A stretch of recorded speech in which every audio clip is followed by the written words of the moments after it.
Welcome back.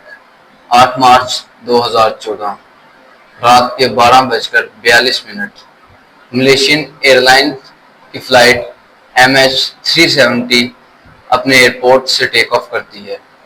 इस flight के अंदर 227 पैसेंजर्स, 10 फ्लाइट अटेंडेंट और 2 पायलट थे। ऑफिसर फारिक अहमद, कैप्टन जहीर अहमद शाह जो कि एक वेल नोन और एक वेल एक्सपीरियंस पायलट थे, और ये एक बहुत ही अहम शख्सियत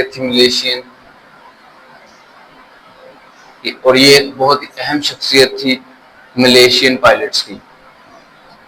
दूसरे नंबर पे आ जाता है कैप्टन फारिक हमीद।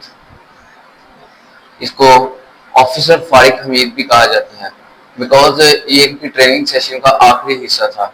इस फ्लाइट के बाद वो एक पायलट कहला सकते थे। 12:42 पर यह फ्लाइट मलेशियन एयरपोर्ट से टेक ऑफ करती है, और टेक ऑफ होने के चंद मिनट बाद पायलट को पीछे एयरपोर्ट के क्रू से एक मैसेज मौसूल होता है, जिसमें कहा जाता है, hi MH370 good night. Pilot Zaheer Ahmed Shah इसके जवाब में कहते हैं, hi flight MH370 good night. ये पायलट और एयरपोर्ट के क्रू के दरमियान होने वाली कुछ आम बातचीत है, मगर कोई नहीं जानता था ये अल्फाज कैप्टन जहीर अहमद शाह के सुने हुए आखिरी अल्फाज होंगे। उसके बाद 1:05 ये फ्लाइट पहुंचती है मलेशिया से वियतनाम के दरमियान एक ओशन के सेंटर में। बेसिकली ये उन दोनों के सेंटर में थी फ्लाइट, और इस फ्लाइट को जाना था मलेशिया से बिलीजन। अचानक कुछ ऐसा होता है जो कि नॉर्मली नहीं होता। फ्लाइट MH370 मलेशियन रडार से गायब हो जाती है। एयरपोर्ट का क्रू ये समझता है कि ये कोई टेक्निकल इशू है, या फिर हमारे रडार की रेंज यहाँ तक थी, जहाज हमारे रडार की रेंज से बाहर हो चुका है। इससे 15 मिनट बाद वियतनाम से एक मैसेज मौसूल होता है कि फ्लाइट MH370 हमारे रडार की रेंज में आ चुकी है। सब कुछ वैसे ही नॉर्मल चल रहा होता है। इसके बाद अचानक से फ्लाइट MH370 वियतनाम के रडार से गायब हो जाती है। उनको भी कुछ खास नहीं लगता है, टेक्निकल फॉल्ट लगता है या फिर रेडियो के जहाज में कोई खराबी हो गई होगी, उनको सिर्फ यही लगता है। खैर, सुबह के 6:38 जब ये फ्लाइट बिलीजिंग में लैंड हुई थी, तमाम एयरपोर्ट का अमला अपनी ड्यूटी पर था, और सब इस बात का देख रहे थे कि कब ये फ्लाइट लैंड हो और सब अपनी ड्यूटी को पूरा करके घर जाएं।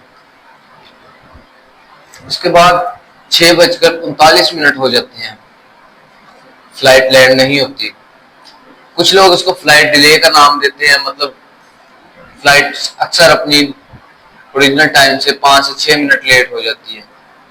6:46 ये फ्लाइट अभी भी बिलीजिंग में लैंड नहीं हुई।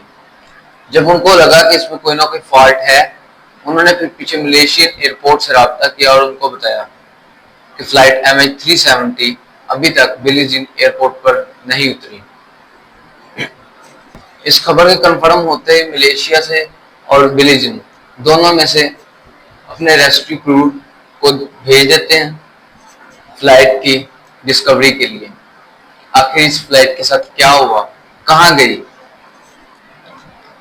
खैर, एक दिन बीत जाता है इस रेस्क्यू ऑपरेशन को चलते चलते, मगर अभी तक कोई ठोस सबूत नहीं मिला कि इस फ्लाइट के बारे में कि ये कहाँ है।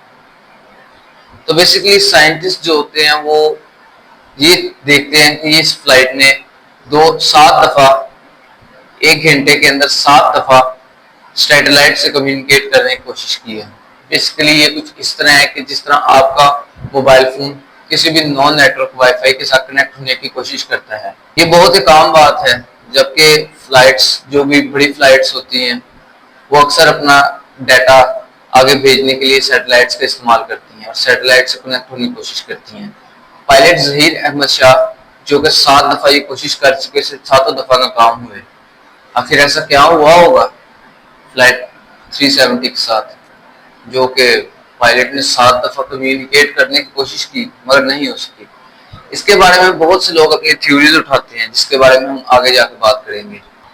सर्च ऑपरेशन के तीसरे ही दिन एक कंट्री के मिलिट्री से ये इंफॉर्मेशन हासिल होती है कि ये प्लेन 2 दिन पहले हमारे रडार की रेंज में आया था। ये मिलिट्री रडार था जिसकी रेंज में ये जहाज आया और फिर यहाँ से भी गायब हो गया। बेसिकली ये रूट उस रूट से, जिस रूट पर जहाज ने जाना था, उससे बिल्कुल डिफरेंट था। चूंकि ये जहाज वापस मलेशियन और वियतनाम के दरमियान में सी जो है वहां से मुड़ के वापस चला गया है, वापस जाके पीछे एक कंट्री पे गया है, वहां से फिर आगे चले गया है। आखिर ऐसा क्या हुआ पायलट के साथ जो पायलट को इतना 180 डिग्री का टर्न लेना पड़ा? कोई नहीं जानता। उसके बाद तकरीबन एक 130 मिलियन डॉलर स्पेंड करने के बाद इसको यहीं पर रोक दिया जाता है, इस ऑपरेशन को यहीं पर रोक दिया जाता है और इसको एक नाकाम ऑपरेशन करार दे दिया जाता है।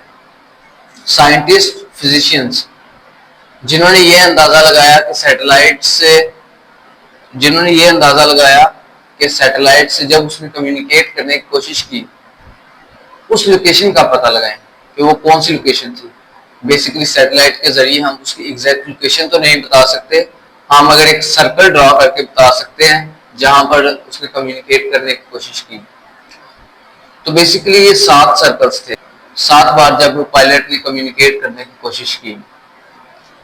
इस कम्युनिकेशन के चलते 7 सर्कल ड्रॉ किए गए जहां जहां पायलट ने कम्युनिकेट करने की कोशिश की। और आखिरी बार जब पायलट ने कम्युनिकेट करने की कोशिश की वो टाइम था 8:15। मतलब ये फ्लाइट अपनी लैंडिंग से 2 घंटे बाद भी उड़ती ही रही है। पायलट्स ने उस जगह को ड्रॉ किया और जब उसको रेस्क्यू टीम को दिया तो वो सब हैरान हो गए क्योंकि वो एक मुल्क से ज्यादा बड़ी जगह थी और समुद्र के नीचे ढूंढना तो चीज को इम्पॉसिबल है। बहुत कम चांस होते हैं कि समुद्र के नीचे गिरी हुई चीज मिल जाए। खैर, इस ऑपरेशन को बंद करने के तकरीबन 1 महीने बाद ही एक ओशन कंपनी, ओशन इन, जो कि इस बात का दावा करती है कि हम इस जहाज को ढूंढ लेंगे, वो मलेशियन एयरपोर्ट के साथ एक कॉन्ट्रैक्ट भी साइन करती है जिसमें ये लिखा होता है कि अगर हम इस जहाज को ढूंढ लेते हैं तो वो मलेशियन एयरपोर्ट हमें इतने पैसे देंगी, मलेशियन हुकूमत हमें इतने पैसे देंगी। मगर अगर वो जहाज को ढूंढने में नाकाम हो जाते हैं तो वो कोई फीस चार्ज नहीं करेंगे। इसके फौरन बाद वो इसको ढूंढना शुरू कर देते हैं। इस कॉन्ट्रैक्ट के फौरन बाद वो इस जहाज को ढूंढना शुरू कर देते हैं और ढूंढते ही वो तकरीबन 6 से 7 महीने अपने लगाते हैं। उनके पास बहुत ही हाईटेक टेक्नोलॉजी थी, submersibles, submarines, ships, radio active radars, मगर उनको कुछ नहीं मिलता। अब बात करते हैं थ्योरीज की। इसके ऊपर कुछ लोगों ने ये थ्योरी उठाई कि पायलट जहीर अहमद शाह, जो कि मेंटली डिसऑर्डर का शिकार थे, उन्होंने सुसाइड करने की कोशिश की और सुसाइड करने के लिए उन्होंने जानबूझकर प्लेन को इस एंगल पर घुमाया और जाकर क्रैश करवा दिया। जिसके बाद पुलिस ने बहुत से लोगों का डाटा भी चेक किया। तकरीबन प्लेन में मौजूद हर शख्स का डाटा चेक किया गया, यहाँ तक कि पायलट का भी बैकग्राउंड चेक किया गया। उसके बाद बताया गया कि पायलट जहीर अहमद शाह, जिनके बारे में गलत थ्योरीज उठाई जा रही हैं, वो सब फेक हैं, क्योंकि पायलट जहीर अहमद शाह की ना कभी कोई झगड़ा हुआ और वो एक well known and educated person है। इसके बाद कुछ लोग ये थ्योरी उठाते हैं कि पायलट में हाईजैकर्स मौजूद थे। हाईजैकर्स ने जानबूझकर 180 डिग्री का टर्न लगवाया। उसके बाद पुलिस ने जो डाटा इकट्ठा किया हुआ था उसमें से ये साबित होता है कि इस 227 पैसेंजर्स में से 2 पैसेंजर्स ऐसे थे जिनके पास एक चुराया हुआ पासपोर्ट, फेक पासपोर्ट था। वो बेसिकली वो दोनों ईरान के थे और वो फेक पासपोर्ट के ऊपर सफर करके यूरोप में सेटल होना चाहते थे। अगर ये उनके बारे में कुछ ज्यादा खास ठोस सबूत नहीं थे, इसकी वजह से इन्होंने इसको भी रद्द कर दिया। इसके बाद कुछ लोग ये थ्योरी उठाते हैं कि पायलट के कैबिन के अंदर आग भड़क उठी। इसको इलेक्ट्रिकल शॉर्ट सर्किट भी कहा जाता है, जो कि बिजली से लगने वाली आग लगती है। इस आग के चलते पायलट का रेडियो ट्रांसमीटर और इसके साथ साथ बाकी सारे फंक्शंस जो कि डिसेबल हो गए। इसके साथ साथ प्लेन में मौजूद सारा ऑक्सीजन भी इस वजह से कम होता चला गया और अचानक ऑक्सीजन की कमी की वजह से सब बेहोश हो गए और पायलट ऑटो पायलट मोड पर चला गया। इस ऑटो पायलट मोड पर चलते ही जहाज ने जाकर सीधा जितना उसका फ्यूल बचा था उस फ्यूल तक वो जहाज गया और उसके बाद वो जहाज क्रैश हो गया। मगर सोचने वाली बात यह है, अगर वो जहाज उस मुल्क के मिलिट्री रडार में आ गया है तो वो दूसरे रडार के अंदर क्यों नहीं है? अक्सर लोग इसको एलियंस पर डालते हैं कि एलियंस उसने उस जहाज को गायब कर दिया, मगर साल 2016 में ही इस बात को रद्द कर दिया गया, क्योंकि साल 2016 में एक आइलैंड के करीब जहाज का एक टुकड़ा मिलता है। तहकीक करने के बाद ये मालूम होता है कि ये टुकड़ा उसी जहाज MH370 का है।